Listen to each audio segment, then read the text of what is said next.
కేసీఆర్ కు మంత్రి కోమటిరెడ్డి వెంకటరెడ్డి కౌంటర్ ఇచ్చారు. దానికి సంబంధించిన బ్రేకింగ్ న్యూస్ చూస్తున్నాం. కాంగ్రెస్ ను టచ్ చేస్తే బీఆర్ఎస్ పునాదులు కూల్చేస్తామని వార్నింగ్ ఇచ్చారు. మేము గేట్లు తెరిస్తే బీఆర్ఎస్ లో ఎవరూ మిగలరు అని కోమటిరెడ్డి హెచ్చరించారు. దేశంలోనే దరిద్రమైన పాలన కేసీఆర్దే అని ఆయన అన్నారు.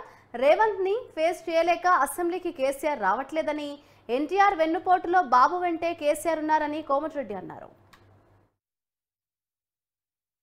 బిడ్డ నీ సంగతి చెప్తాను. నువ్వైతే మళ్ళాసారి ఆ మాట మాట్లాడితే మేము భూమి ఇచ్చి కట్టిన నీ టీఆర్ఎస్ పార్టీ ఆఫీస్ కూడా పునాదులతో సహా లేపేస్తాను. మళ్ళాసారి మీరు మాట్లాడితే ఇవాళ మా గవర్నమెంట్ జోలికి వస్తావు బిడ్డ.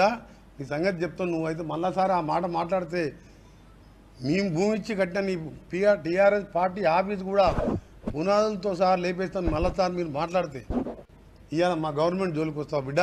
నీ సంగతి చెప్తాను. నువ్వైతే మళ్ళాసారి ఆ మాట మాట్లాడితే మేము భూమి ఇచ్చి కట్టిన నీ టీఆర్ఎస్ పార్టీ ఆఫీస్ కూడా పునాదులతో సహా లేపేస్తాను. మళ్ళాసారి మీరు మాట్లాడితే ఇవాళ మా గవర్నమెంట్ జోలికి వస్తావు బిడ్డ. కేసీఆర్ కు మంత్రి కోమటిరెడ్డి వెంకటరెడ్డి కౌంటర్ ఇచ్చారు. కాంగ్రెస్ ను టచ్ చేస్తే బీఆర్ఎస్ పునాదులు కూల్చేస్తామని ఆయన వార్నింగ్ ఇచ్చారు. మేము గేట్లు తెరిస్తే బీఆర్ఎస్ లో ఎవరూ మిగలరని, దేశంలోనే దరిద్రమైన పాలన కేసీఆర్దని కోమటిరెడ్డి అన్నారు. రేవంత్ ని ఫేస్ చేయలేక అసెంబ్లీకి కేసీఆర్ రావట్లేదని, ఎన్టీఆర్ వెన్నుపోటులో బాబు వెంటే కేసీఆర్ ఉన్నారని కోమటిరెడ్డి అన్నారు. మేము భూమి ఇచ్చి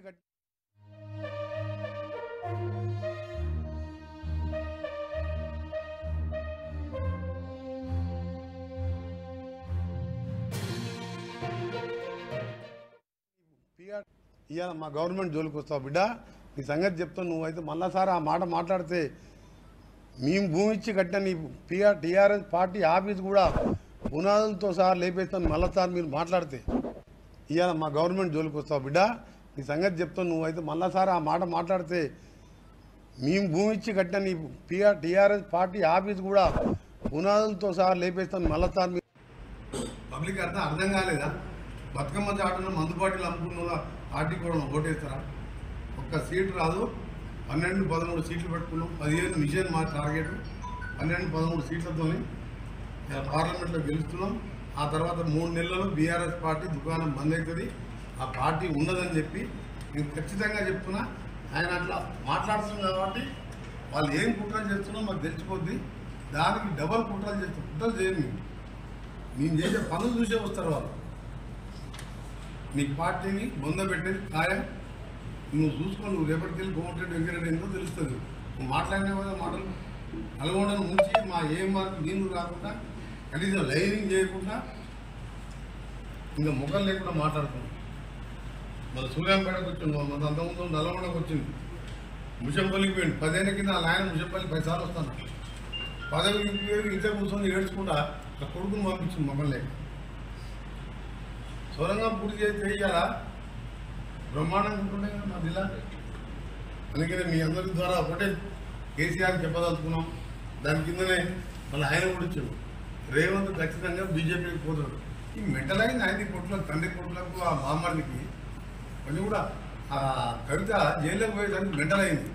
ఎట్లా 2 ఏళ్ళు బెయిల్ రాదు. మేము కూడా పోతాం ఫోన్ ట్యాపింగ్లా, కాళేశ్వరంలా, యాదాద్రిలా. మన మనోడు కూడా పోతాడు. మన జిల్లాలో కూడా అలా లోపలికి బెయిల్ వచ్చేది. 50,000 కోట్లకు పెంచింది. దాన్ని 29,000 కోట్లకు నామినేషన్ మీద బిహెచ్ఐ ఇచ్చింది. అది ఇస్తానికి వీల్లేదు. 5 లక్షల కంటే ఎక్కువ టెండర్ పెట్టాలి. పెద్ద స్కామ్ అది. ఎల్లర్స్ వాడి హైకోర్టు మాజీ ప్రధాన న్యాయమూర్తి గారు ఎంక్వైరీ చేస్తూ నోటీస్ ఇస్తుంది. అందుకనే చెప్తున్నాం, కాంగ్రెస్ పార్టీ గురించి మాట్లాడినా మరొకసారి మర్యాద దక్కదని చెప్పి నేను తలుచుకుంటే నీ దగ్గర అయ్యాలా 7-8 మంది ఎంపీలకు పోయి సగం మంది మా దానికి సగం బీజేపీలకు పోయి ఎంపీ టికెట్ తెచ్చుకుంది. నీ క్యాండిడేట్లకే దిక్కు లేదు. ఆయనకంట సీట్లు వస్తాయంటే మాకు 1-2 వస్తాయండి. నవ్వొస్తుంది పోతున్న ఆయన స్టేట్మెంట్ చూస్తుంది. ఇంకనే మరొకసారి కేసీఆర్ గారికి చెప్తున్నాం, నీ బిడ్డని బెయిల్ తెచ్చుకుని ఉపాయం చేసి ఈలో కూడా నువ్వు నీ కొడుకు చేయకపోతే మా ముఖ్యమంత్రి గారు చెప్పినట్టు డబుల్ బెడ్రూమ్ అనుకున్నాం. ఒకటి చెల్లపల్లి జైల్లో కడదామంటే సరిపోనట్టుంది. ఎందుకంటే ఈ రావులందరూ పోతట్టు ప్రభాకరం నుంచి మొదలు పెడితే తారక రామ దానక ఎన్ని డౌన్లోడ్లు కట్టాలి, చెర్లపల్లి కొన్ని కట్టాలి, చెంచల్గూడలు కొన్ని కట్టాలి. చేసిన మోసాలకు లాలిగా మళ్ళీ కాంగ్రెస్ పార్టీ ముందు మాట ఎత్తే మర్యాద దక్కదని చెప్పి సీరియస్గా వార్నింగ్ ఇస్తున్నాం. నువ్వు అనుకుంటున్నావు ఇట్లా కాంగ్రెస్ వాళ్ళు మర్యాదగా మాట్లాడుతున్నావు అనుకుంటున్నాను. నిన్న మొన్నటిదాకా బచ్చగాడు మాట్లాడితే ఏమో అనుకున్నావు. నిన్న నువ్వు ఎప్పుడైతే మాట్లాడినావో రేపటికెళ్ళి నిన్ను వెంటాడతాం, నువ్వు వేటాడతావు. నువ్వు కట్టె పట్టుకొని నువ్వే అన్నావు కదా మౌనాన్ని వెంటాడతావు అని. మా కట్టె పట్టుకునే వెళ్ళి మీ గట్టిగా ఉన్నావు. నువ్వు ముసలాయన కట్టె పట్టుకొని వేటాడలేదు, వెంటాడలేదు. ఈ దుకాణమే బంద్ అయ్యింది. అందుకని మరొకసారి తీవ్రంగా ఖండిస్తున్నాం. ఇలాంటి మాటలు ప్రజాస్వామ్యంలో మంచి పద్ధతి కాదు.